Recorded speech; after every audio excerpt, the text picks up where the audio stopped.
fall. So, what's going on here? That's what I'm setting out to understand by making this video. What does all of this represent? And if Trump has been able to do all of this with ICE's current budget, what happens next year when Congress has set ICE's budget to look more like this? A major infusion of funding to carry out President Trump's deportation agenda. Most intense spending spree on immigration enforcement in modern history. Of the United States of America. More than most other countries' military budgets. What does ICE plan to do with all that new taxpayer funding? To understand all of this, I've been talking to immigration experts and lawyers. I've reached out to people in my community who are facing deportation and the threat of being detained by ICE. Yo pedí permiso en mi trabajo a mi jefe y le dije que no podía ir a trabajar porque no sé, me sentía tan insegura, con miedo. When I lived in Tijuana for 2 years, I heard a lot of stories of people who were deported. I've worked closely with people here in the United States who are undocumented or unauthorized, but who have been here for decades. And I wanted to understand their perspective as well. There's so much more to the immigration system than ICE. And eventually I want to make a broader video about immigration in America more generally. But today, I'm focusing on... A mí lo que más me perturba es como la perspectiva de los mexicanos o de los latinos que están a favor de todo este desmadre de la deportación, ¿no? Porque si vamos como en el estricto sentido, pues a ver, si entras a un país de forma ilegal, pues lo correcto sería que entraras de forma legal, ¿no? Y pues si entraste de forma ilegal a un país, pues es normal que te deporten porque entraste de forma ilegal, ¿no? Esa es la lógica que se puede como argumentar, ¿no? Y creo que llevamos décadas justificando esta forma de ser, ¿no? Porque bien como dice la frase, tan lejos de Dios y tan cerca de los Estados Unidos, y sabemos perfectamente que el desarrollo y el progreso de la industria y de la soberanía económica de los países de América Latina, pues ha sido coartada y ha sido sujeto de abuso y ha sido saboteada y cualquier... O sea, sabemos perfectamente que Estados Unidos ha metido su cuchara en todos los países de América Latina para que no crezcan a un nivel en el cual puedan competir con Estados Unidos. Y entonces, pues, ¿qué queda después de tantos golpes de Estado y tanta violencia en América Latina fomentada por Estados Unidos? Pues, ¿qué queda? Pues pasarse para el otro lado, ¿no? Donde pues puede haber una gran diferencia ganando en dólares y las remesas que se mandan para toda América Latina, no solamente para México, ¿no? Entonces... pues son esas dos perspectivas, ¿no? O sea, como realmente si entras ilegalmente a un país, lo correcto es que te deporten, ¿no? Pero si tenemos el contexto completo de lo que sucede en América Latina y nuestra relación con Estados Unidos, pues lo podemos llegar a justificar, ¿no? O sea, podemos llegar a decir, bro, esto está mal, ¿no? Esto está mal.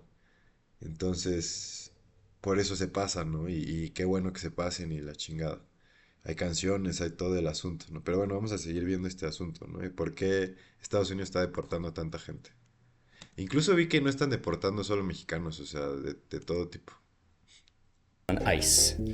Now, reporting on this is really challenging right now because it's so divisive and emotional and charged. Clarity and multiple perspectives is vital, which is why I am partnering with today's sponsor, Ground News, who I want to tell you briefly about. I use their app and site to pull thousands of stories from all around the world and synthesize them all in one place. I can search a story and then sort it by political bias, by reliability, by who owns the outlet. News coverage these days. Decía en el mini stream pasado de cómo ver Ground News es bueno. O sea, creo que es el único que yo conozco más bien. Que tiene esta habilidad. Pero tiene esta habilidad de rastrear quién financia cada grupo de noticias o cada media outlet, como le dicen en Estados Unidos, en inglés, media outlet, ¿no? Entonces puedes ver así el bias que tienen, si son o sea, bias quiere decir si son de izquierda o de derecha, si son pro Trump, anti Trump. Todo eso es muy obvio, pero hay que tenerlo bien claro siempre cuando estamos viendo las noticias, de que todas las noticias tienen bias, ¿no? Y que no puedes repetir como como loquito, como de una forma sosa, una forma tonta, no puedes repetir lo que ves en las noticias porque no sabes si estás repitiendo el bias, ¿no? Hay mucha gente que se forma su criterio de acuerdo a lo que dice López Dóriga, lo que dice Latinus, lo que dice Reforma, o hay gente que solamente basa su contenido de lo que dicen en Sin embargo, o lo que dice La Jornada, ¿no? Hablando en México. Y imagínate a nivel internacional, ¿no? Hay gente que se deja guiar por lo que dice la BBC o lo que dice The New York Times, asumiendo ellos desde su criterio que lo que dicen siempre estas superagencias de noticias es la verdad, ¿no? O que pasaron grandes filtros de reporteros y grandes filtros para poder soltar la noticia, ¿no? Cuando en realidad es tan sencillo como que alguien dio un dinero para decir cierta situación y subir la noticia. Entonces hay que estar bien abusados. Vamos a ver qué hizo este muchacho.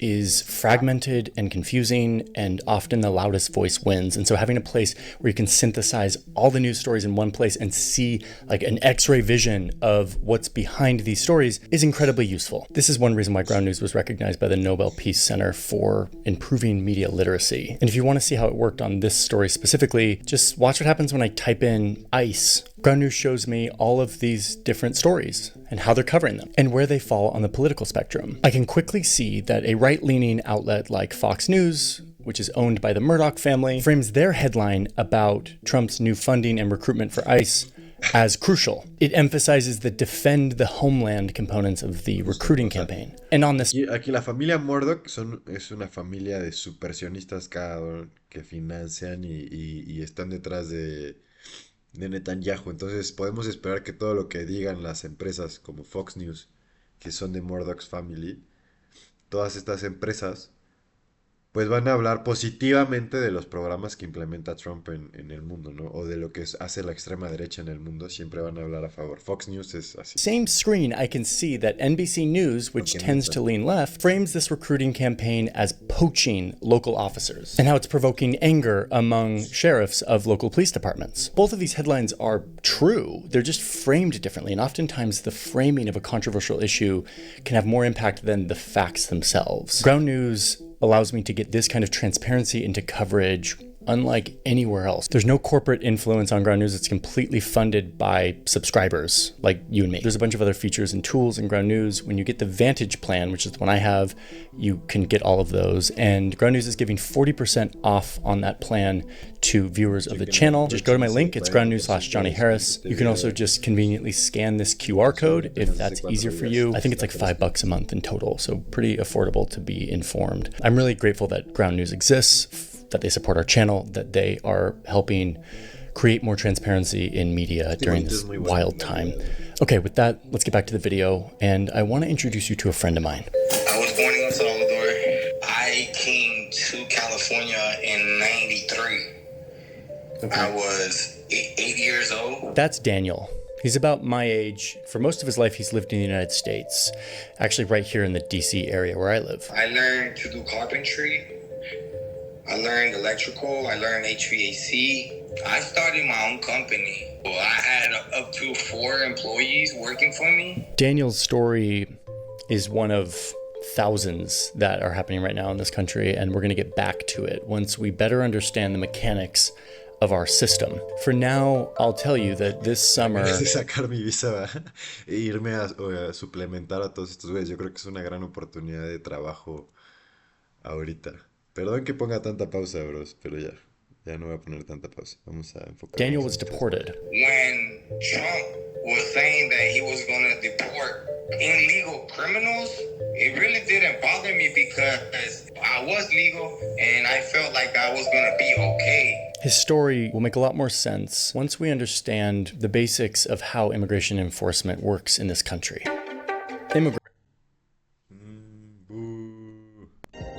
Sebas, ya paga el premium. Pues ahora que lleguemos al estrellato, amigos. ¿Cómo ven, chat? ¿Y nos llevamos al estrellato o qué? Immigrants. Often they are talked about in one of two statuses. Foreign-born people who are here legally or illegally, and that there's some clear line between them. But that's not actually how it is. There's actually a whole range. rainbow of types of statuses that immigrants can have. Some people born outside the United States become US citizens. Naturalized is what we call it. And then on the other side, you have undocumented or unauthorized immigrants, here without permission. And then you have all of this in between, like immigrants who lack documentation but do have the government's permission to be here. They're typically waiting for some sort of court hearing, like the many people seeking asylum. There are other people who are in the United States that are here legally but temporarily, like for example, someone here on a visa. And then there's lawful permanent residents. They're not citizens, but they're allowed to be here long term.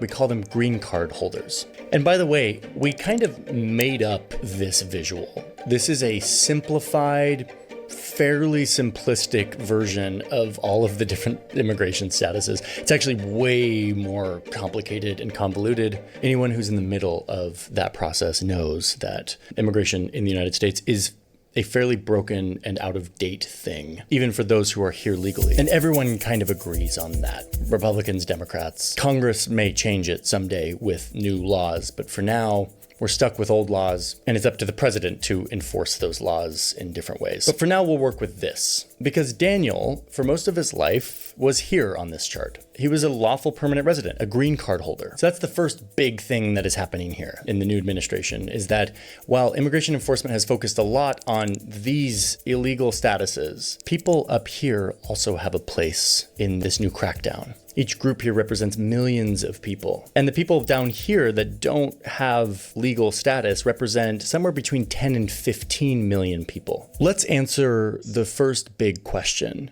which is, how did most of these people end up living here? Now, we could start this story anywhere in American history because America is a story of just waves of immigrants. But for our purposes here, let's start in like the early 20th century, early 1900s.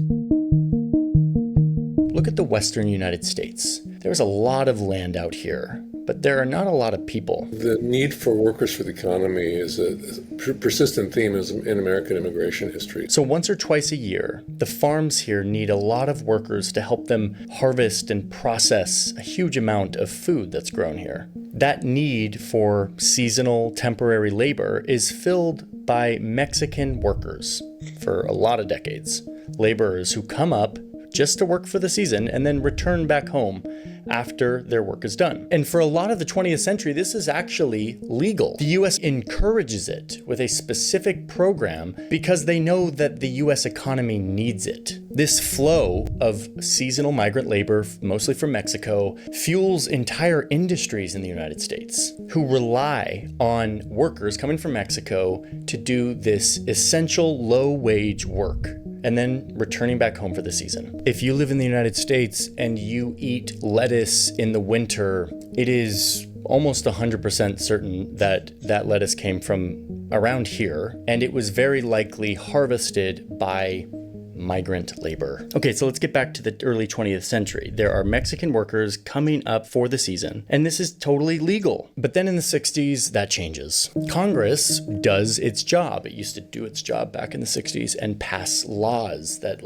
they negotiated and compromised and actually bipartisan laws. And they end this program, in part because labor unions and rights groups saw it as abusive and exploitative. There was a lot of very well-documented and well-known labor abuse that took place. And partly because some economists were arguing that bringing in all of this low-wage labor made wages lower for everyone, and that instead, American labor should go fill those farm jobs. The constant flow of foreign workers into the available pool of domestic workers. And so the Congress doesn't actually implement any immigration law that will allow low-wage workers to come into the country legally. They want Americans to fill those jobs. And the Congress is kind of running a big experiment, a big test. If they make this practice of migrant labor that is so ingrained into the American economy by this point, if they make it illegal, will people stop coming? Will those jobs actually be filled by Americans? And the answer is no. This flow of workers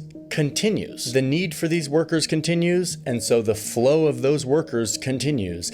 The difference now is that it's not authorized by the government. And a lot of them, instead of go back and forth across this border, which is now technically illegal, end up just staying in the United States. So what happens is that the undocumented population grows starting, loosely speaking, in early 1970s. By the end of the 80s, there's 4 million undocumented people living here. Many of them are filling the demand for jobs that brought them here in the first place. A very real demand on farms, in construction, in restaurants.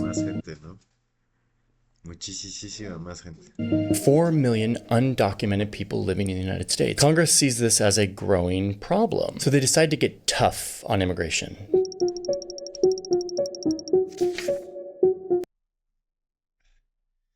Ah, no, anuncios. Eso que dicen que había, o sea, ¿cómo saben que había 4 millones en los 80? O sea, yo siento que había muchos más, porque, o sea, ¿cuántos no escuchamos las historias de los tíos o de los paisas, ¿no? Así de, no, yo me fui hace 30 años. Congress wants to enforce immigration limits in a firm, unambiguous manner. They pass laws in the 80s and 90s to physically fortify this long, porous border. Physical barriers, more guards, incentives to leave, disincentives to enter. Okay, so this first test that they ran back in the 60s didn't work. Will this work? And the answer is no. People say, oh, this might be my last chance to cross. I better cross, and I better, as soon as I can, I better bring my family with me. In fact, more people come because, again, there's jobs here. There's jobs to be filled. There are corporations who have become totally reliant on these workers. So soon, some of these migrant workers are now not so migrant. They're having families here. They're living lives. They're paying taxes. They're integrating into communities. They're American. By the end of the 2000s, there's 10 million. But they don't have legal status. They're not technically authorized. And in fact, no matter how important they are to certain industries, there's no path for them to gain legal status. They're in this limbo. Look at this chart. These are farm workers in the United States. These two lines are for people who are either born in the United States or legally here. And this line are unauthorized immigrants, the people we've been talking about this whole time. Now watch what happens. The undocumented population is around 3 to 4% of the entire American population. But look at how fundamental they are to just the crop farm work industry. This is the food we eat being processed by people who are not authorized to be in the country. Oh, and by the way, it's not just agriculture. Landscaping, household workers, laundry services. Again, 3 to 5% of the population, but a quarter of this workforce. This is an example of a gap between what the legal system provides and what seems to be what the economy needs to function at a high level. I once worked at a restaurant as a line cook here in DC. It was my first job when I got out of college, actually. And every single person in that kitchen was an unauthorized immigrant who worked usually 2 jobs cooking food for restaurants. Now, I want to dwell on one point that I kind of mentioned, but is incredibly important, which is that normally policy would recognize this. Oh, there's a need for low-wage work in the United States. Let's make a legal pathway so people can come in and we can sort of control this. But immigration in the United States is kind of like this room with 4 doors. Each door is a legal path into the United States. If you're a high-wage worker who has like a advanced degree or whatever, you can get in through this door, though that's a nightmare in and of itself. You can get sponsored by family who are here legally. You can play the lottery, where less than 1% of those apply get status. And then there's the asylum refugee door for those fleeing danger or persecution. What a government that oversees an economy that is reliant on migrant labor might do is make a 5th door, a door for low-wage workers who do all of these vital jobs that we all rely on. But there is no door. There's no door for construction workers, farm workers, restaurant workers, hotel cleaners. Most Americans think that if you're a good person who's been following the law relatively well, paying your taxes, and contributing to the community, can just simply apply for citizenship. No, that is not how it works. The lawful pathways to come to this country have never really been able to satisfy the demand for workers. And so there are workarounds for that. So today we have this huge population of people, over 10 million, who are in limbo. They've lived here for a long time, they work here, they fulfill important jobs. They're only about, again, 3 to 4% of the population. And by the end of like the 90s, remember that chart that showed like how reliant our food system is on this labor? Instead of focusing on like mass deportation and trying to kick everyone out, there was actually some political appetite to give these people a pathway to be here legally, a recognition that we need them. Let's let them not live in the shadows anymore. George Bush was our guy on this. Every immigrant, by embracing these ideals, makes our country more, not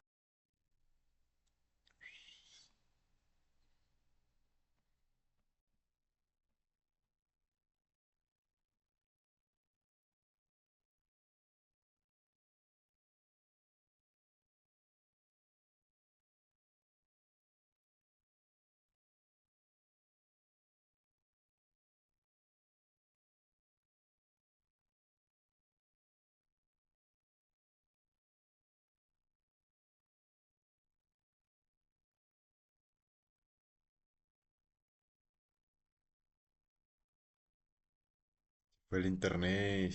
¿O qué pasó?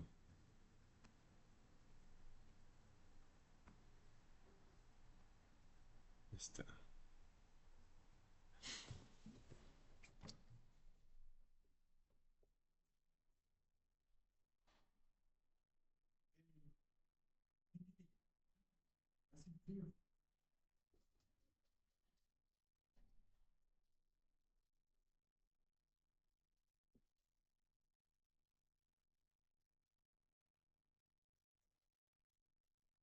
embracing these ideals makes our country more, not less, American. George Bush was in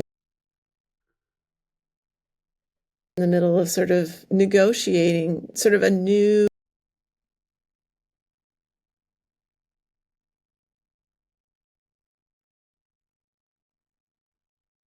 Quiero cambiarle el título al stream en Twitch. comprehensive immigration reform that would have legalized a lot of the undocumented immigrants at the time, greater pathways for labor migration. It was looking very hopeful for these 10 plus million people in limbo, but then something happened. A plane has crashed into one of the towers of the World Trade Center. All of a sudden, it became impossible to talk about immigration without thinking about security issues. It's now my privilege to sign the Homeland Security Act of 2002. The 19 men who carried out 9/11 were in the United States legally. And so now there was a microscope on how the immigration system let this happen because it was so insecure. All of Bush's efforts towards make America more American, all of that took a massive U-turn. And so there's this language of criminality that gets attached to immigration and especially undocumented immigration. Congress creates this new department, it's Homeland Security. They get rid of this benign-sounding Immigration Naturalization Service, and in its place, Customs and Border Protection,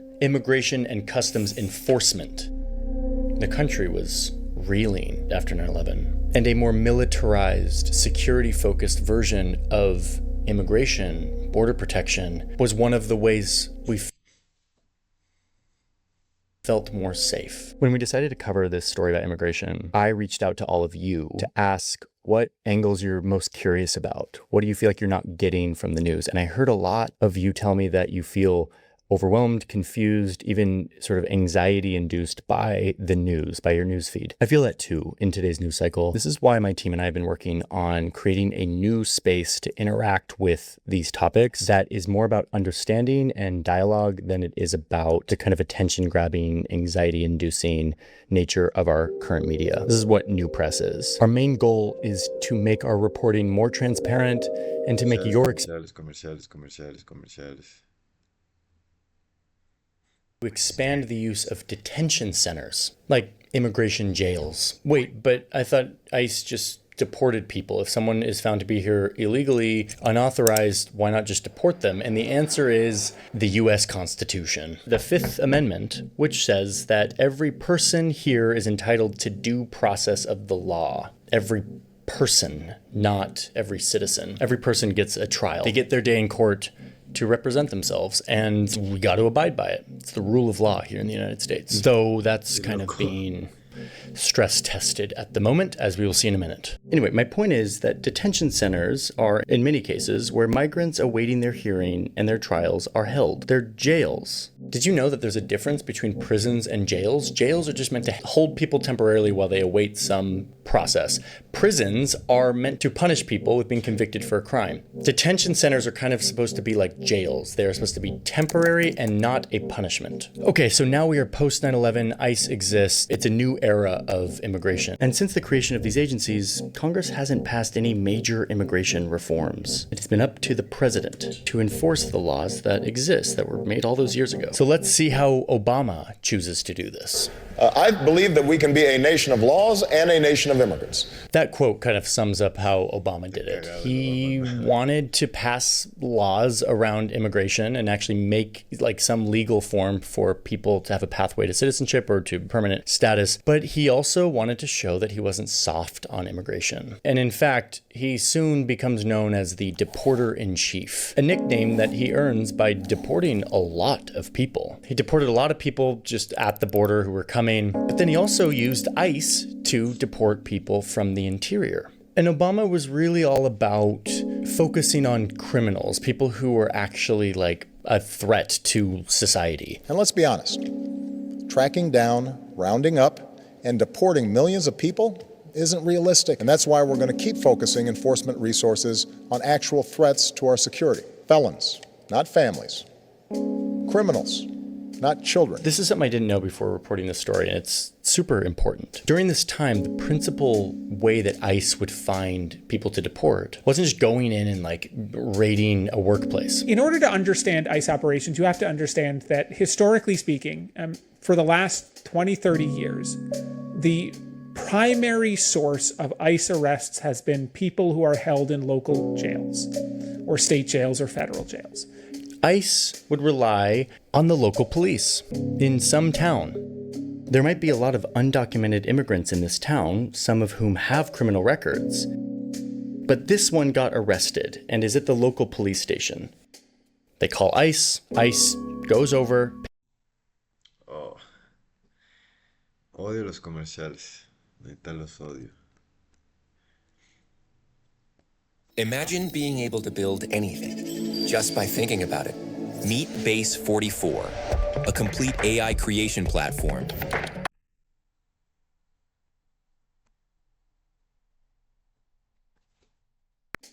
They call ICE. ICE goes over, picks them up. But over time, local police stations started to push back on this. They're like, hey, we're local law enforcement.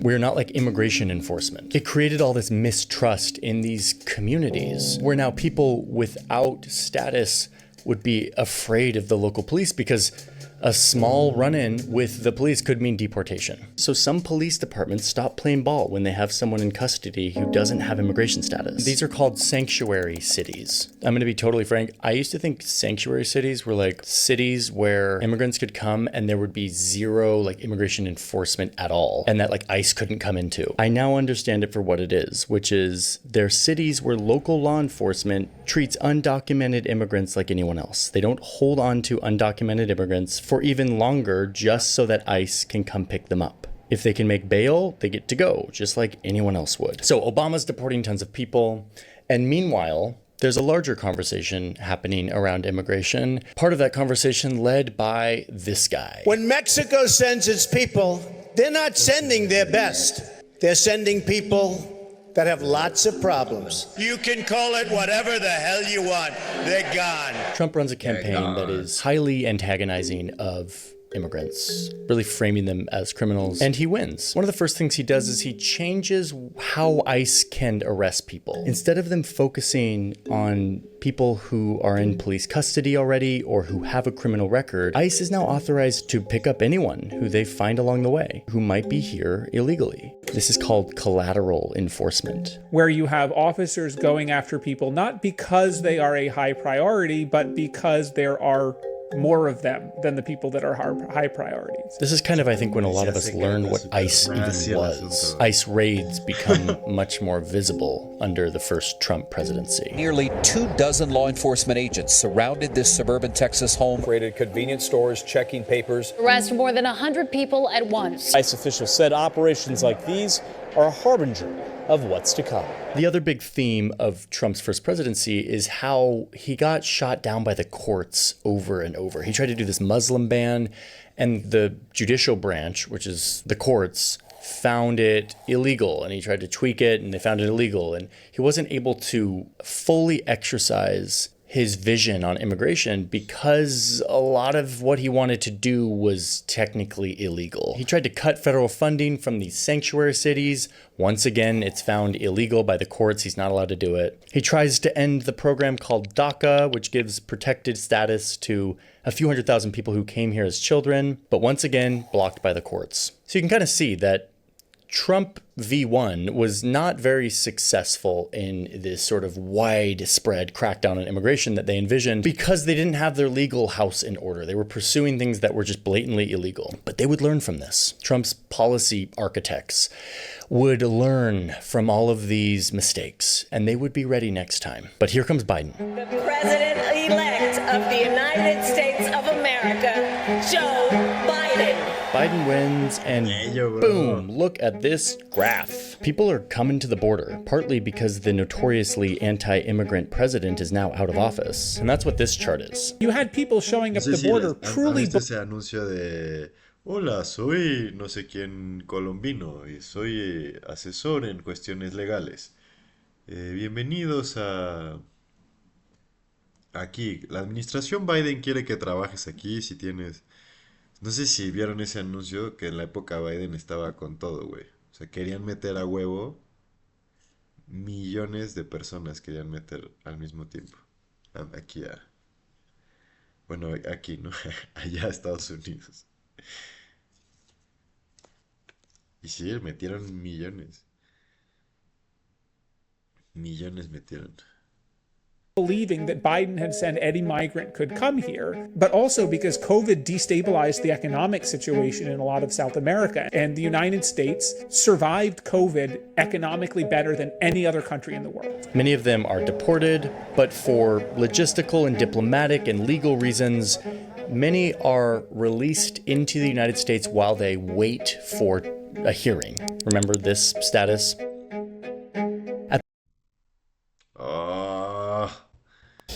¿Tienes un trabajo godín que no te gusta? ¿Pierdes 2 o 3 horas en el tráfico? Y mejor ni te pregunto de tu tiempo para ti mismo. Cambia todo esto. Bye. Gracias. At the same time, Biden also keeps a Trump policy that expels many new immigrants without even processing them, many of whom start making repeat crossings. You had large numbers of people just crossing the border over and over and over again until they could get through. So the rate of repeat border crossings skyrocketed. So a lot of these numbers are actually juiced by thousands of people getting turned back multiple times, same person, but they just keep coming. Some say the new president gave them hope for a life in America. And these images, this graph, becomes the central tool for Donald Trump's second run for president. The day he almost got assassinated, he's like showing the graph. Take a look at that. And then the worst president in the history of our country took over. And look what happened to our country. Probably 20 million people. It's a massive invasion at our southern border. The invasion at the border of our country. Invasion of our country. Bad things are going to happen. Check out this poll, which asks Americans if they think that legal immigrants are a, quote, major risk for committing a crime in the United States. In 2019, it's like somewhere between 15 and 20% of people who say that legal immigrants are going to commit a crime. By 2024, it's like double that. Like a third of Americans are now skeptical and afraid of legal immigrants. We have a new form of crime. It's called migrant crime. They're having fistfights with our police officers right in the middle of streets. 14,944 have been convicted of homicide. They're taking over the city. They're taking people's pets and killing them and eating them. Okay, real quick. I almost had an entire section of this video that is like the deep dive, scientific evaluation of the data of the migrant crime connection. Is there a surge in crime committed by unauthorized immigrants, as the news is kind of making us feel? Instead of an entire section, because I think it will be slightly tangential, I'm going to give you the highlights. The answer is there is no question that people who are in this country without authorization sometimes commit crimes. But if you look at the data, not the news stories that are sensational and horrible, but the actual data, you will see something like this. Lots of studies that show that undocumented immigrants are far less likely to commit crimes than native-born Americans. They're half as likely to be in jail. They commit violent crime at a meaningfully lower rate. In fact, there's even pretty robust studies that show that an increase in the foreign-born population is associated with less property and violent crime in a community. I'm going to put the link to the studies here and some of the stats in our sources so that you can go evaluate them for yourself. Okay, but most Americans aren't looking at the data.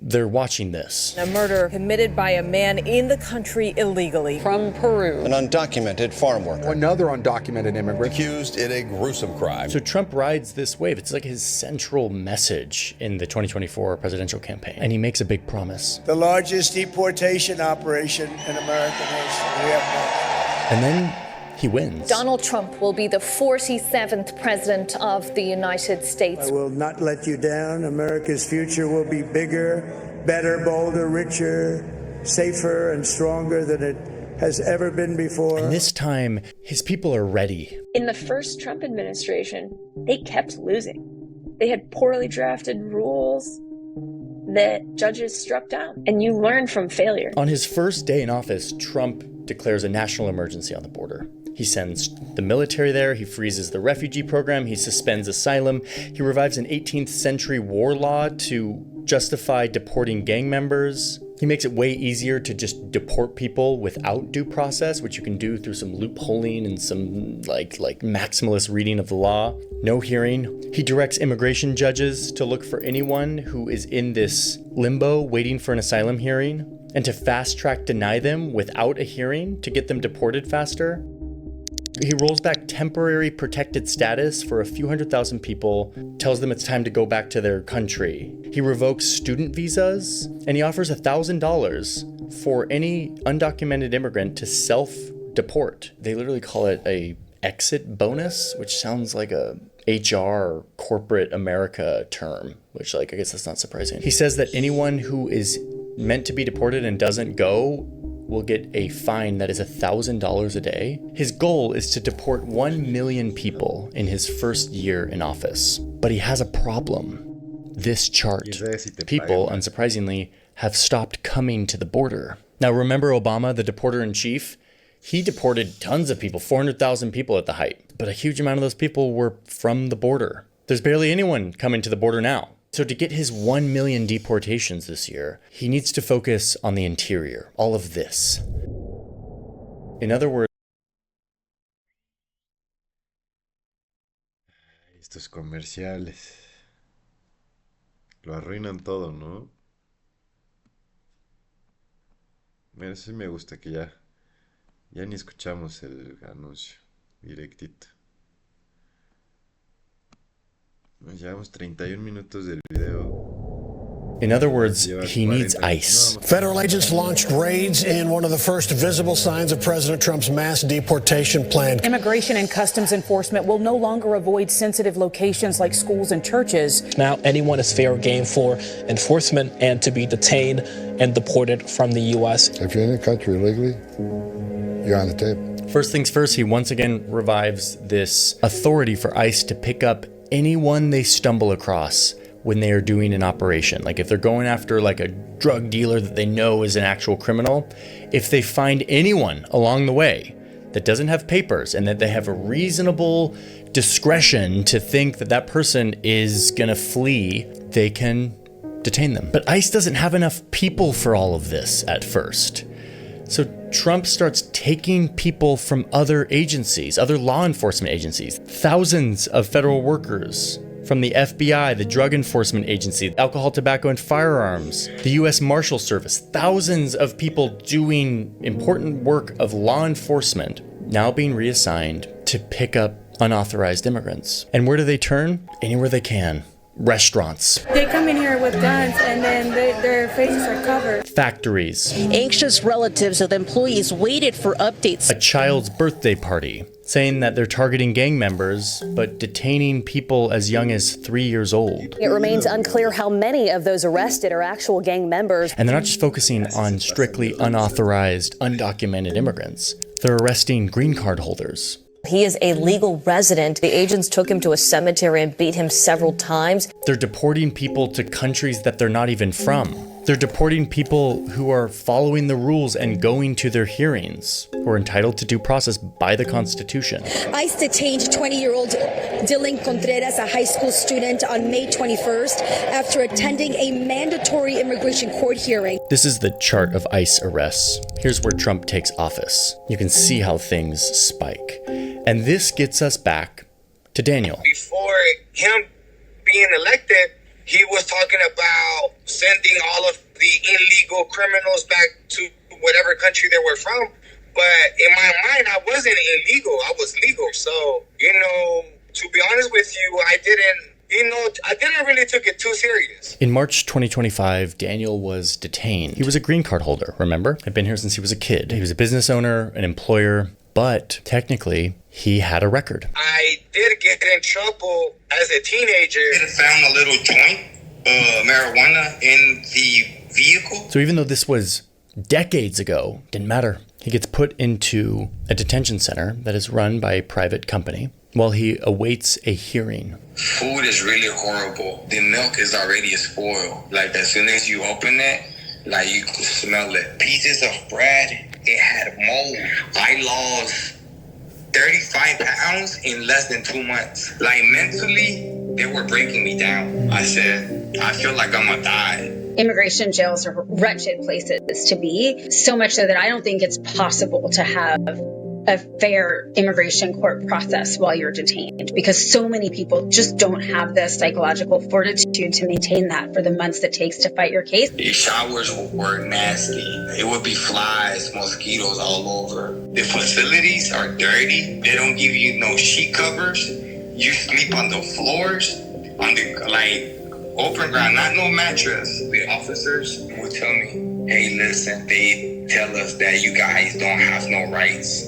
Now, hold on. Due process still exists. Like, Trump hasn't destroyed the Constitution. Daniel had a really good case for being here. He had a green card. His wife is an American citizen. I could have fought. I spent so much money on my lawyer, and I could have stayed there and fought for a year. But this is actually the most pernicious part of the whole story. Even though he could have fought his case in front of a judge and probably won, his lawyer told him that to just work through that process would take months, maybe even longer than a year. But things were so bad in this detention center that he calculated that this was an unbearable amount of time. The government and ICE know very, very well that it is, in fact, so punishing and awful for people to endure that they will often be forced into giving up their rights and simply agreeing to be deported. The living conditions were so bad that I basically asked to get deported myself. I talked to Daniel right after he had arrived to El Salvador,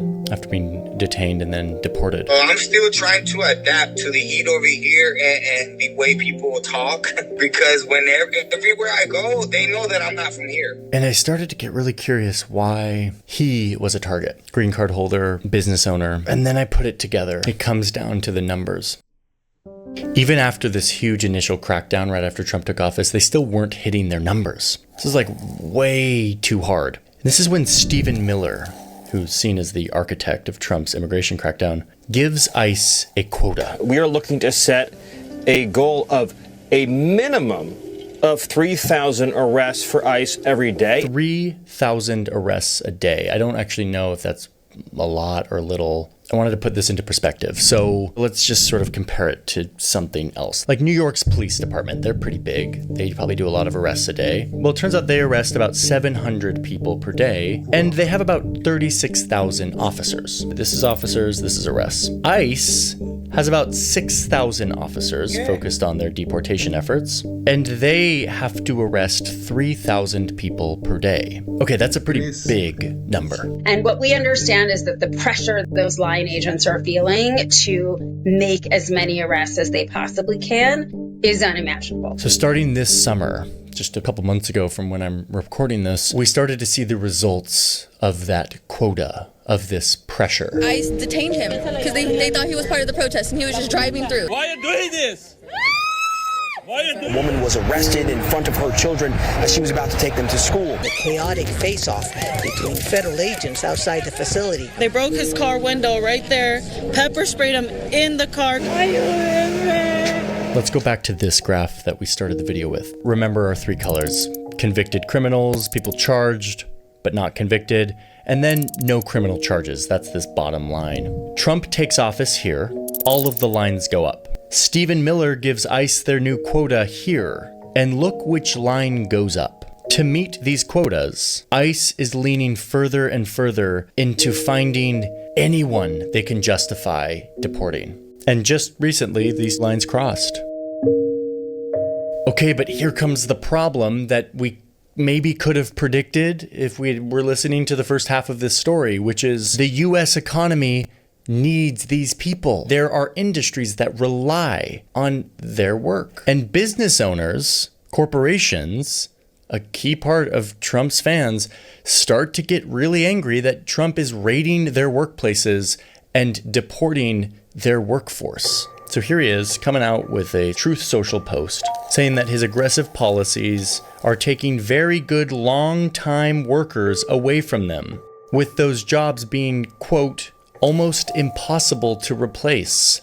Like, if you thought I was being exaggerating about how vital these people are to certain industries, Donald Trump himself is corroborating that. Almost impossible to replace. That same day, there's an email that goes out to ICE supervisors telling them to stop it with the worksite enforcement operations. Stop with the worksite raids on agriculture, restaurants, and hotels. And it tells them to stop arresting non-criminal collaterals, jargon for the people you find along the way when you actually have a target.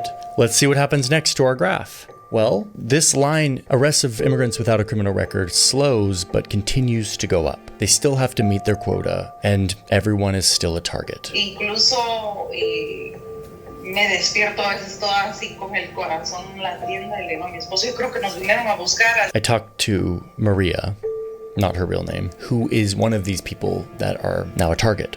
She's been here for decades, she's raised a family here, she works, but now her life has been made impossibly anxious. Ahorita sí es un caos completo porque, digamos, al salir, por ejemplo, yo tenía la sensación como estar vigilado, como perseguido. Because now Maria is going through a massive rebranding by this administration. You are, by definition, a criminal, and so therefore you are subject to deportation. For years, this population was seen as necessary and legally allowed to enter and work. And then for decades, the government kind of just turned a blind eye, knowing that we needed them. But now, they are seen as criminals. Yes, there's the talk of the worst of the worst. The American people don't want these criminals and dangerous individuals on our streets anymore. But it's not about that. I mean, look at this line. No criminal record. The administration is undergoing a reassociation to rebrand this giant population of people as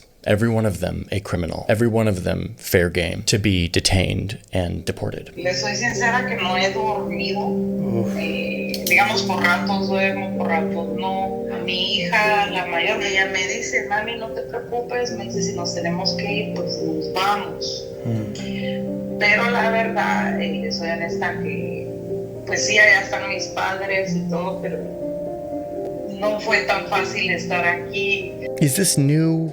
Like, I was struggling to frame this in history. Like, how unprecedented or different is this? And then I found this quote that says, the theory that immigration is responsible for crime, that all newcomers should be regarded with an attitude of suspicion, is a theory that is almost as old as the colonies. Okay, how do you fact check that? But then I realized that this report was written in 1931. Those words, were written in 1931. Like, even back then, 100 years ago, people knew how powerful of a trick this is, how easy it is to brand outsiders as criminals. We are not going away. We are staying here to liberate this city from socialist, burdensome leadership. Families showing up for immigration hearings being detained. Es cagadísima, güey. O sea que son socialistas, son comunistas, son gente mala porque son socialistas.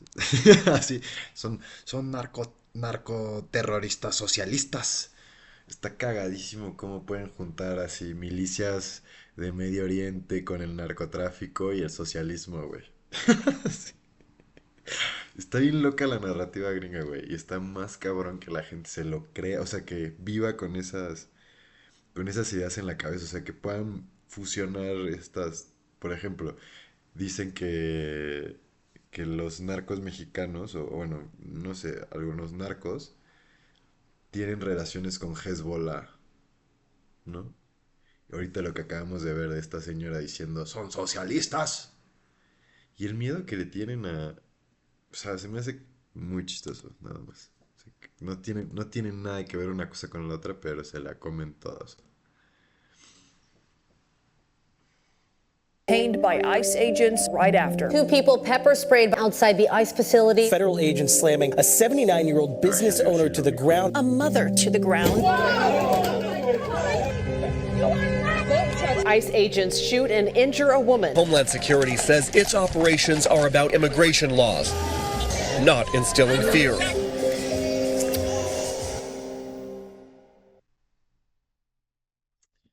Pero son tantos millones de ilegales que... A mí ya me urgía tener un cambio de carrera. Muchos clientes no me pagaban. Yo me dedico actualmente a testear videojuegos. Que puedan... O sea, y si ganan los demócratas la siguiente elección, bro. So, here's where we're at. Congress has just passed this law that will juice ICE's budget. I mean, look at that chart again. We're about to see a much more resourced version of this crackdown. The results will be hundreds of thousands, if not millions, of lives turned upside down. It will mean families ripped apart. It will mean communities ruptured. People who, yes, among them are some criminals, but that's not who they're targeting. I mean, that's at least what their own data says. And instead, an administration that is headed by the son of an immigrant is directing our government to kick out a huge number of people who, as we've seen, are a key part of our economy and our country. Every immigrant, by embracing these ideals, makes our country more, not less, American. Es bien frustrante, entonces mis padres me han dicho que mejor me regrese. Estoy entre la espada y la pared, porque sí me gustaría, o sea, como le dijera, ya me acostumbré aquí, pero es que si seguimos así no es vivir una vida. The only way to really stop migration is to make the United States no longer a desirable destination for migrants. And as Trump pushes this message of Fortress America, a world in which if you cross illegally, we might send you to be imprisoned in El Salvador on false claims of gang membership. People are not viewing the United States as the beacon of freedom that they once did.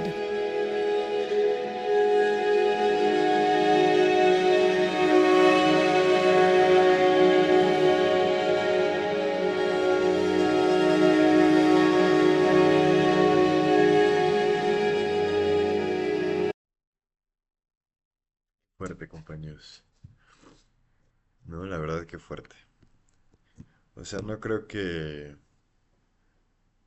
Pues vamos a ver qué pasa, ¿no? Que vamos a ver qué pasa más adelante. Más adelante le daremos la noticia. O sea, a mí me llama bastante la atención, ¿no? Que... Ay, ya me pasé aquí. Me llama bastante la atención que esté sucediendo esto, ¿no? O sea, porque por una parte dicen son vital para la economía, pero pues, al parecer no tanto, ¿no? Vamos a ver qué pasa, o sea, si al final de la etapa Trump hay una super deportación masiva de illegal immigrants, veamos cuántos terminan en el CECOT de El Salvador, Veamos si se terminan de regresar todos los paisas, ¿no? Vamos a ver cómo afecta la economía de Estados Unidos. Vamos a ver cómo se afecta el tejido latinoamericano en Estados Unidos también. Vamos a ver cómo evoluciona este asunto, ¿no? Es interesante al final la reflexión de este pequeño documental, pequeño reportaje que vimos. Pues se trata de cómo para poder pagar. O sea, el argumento de Trump es que los criminales que estén en Estados Unidos de forma ilegal tienen que ser deportados. Y ya, al parecer ya se les acabaron. O sea, ya no hay tantos criminales de forma ilegal en Estados Unidos. Y para poder llenar las cuotas tienen que deportar a quien sea. Mamás, papás, niños, bebés, cabrón. Y es muy difícil pensar en... Yo soy papá, güey. Pensar que tu bebecito está en unas instalaciones lejos... Ay, no, güey. No, me muero, cabrón. Mato a alguien. Desvivo a alguien. No sé bien cómo están las reglas de censura y esto aquí, pero vamos a ir mejorando y vamos a ir refinando este asunto, ¿no? Porque pues no quiero que nos vayan baneando y vamos empezando, ¿no? Pues bueno, este es un primer live que hacemos en Twitch, el segundo live que hacemos en Twitch. Esto va a estar en YouTube. Bienvenidos a Sebastián TDA. Y vamos a seguirle dando, ¿va, chicos? Que tengan bonita noche. Sebastián TDA en Twitch, Sebastián TDA en YouTube. ¿Vale, chicos? Sigamos adelante. Bonita noche. Vamos a ver qué vemos a continuación. Bye.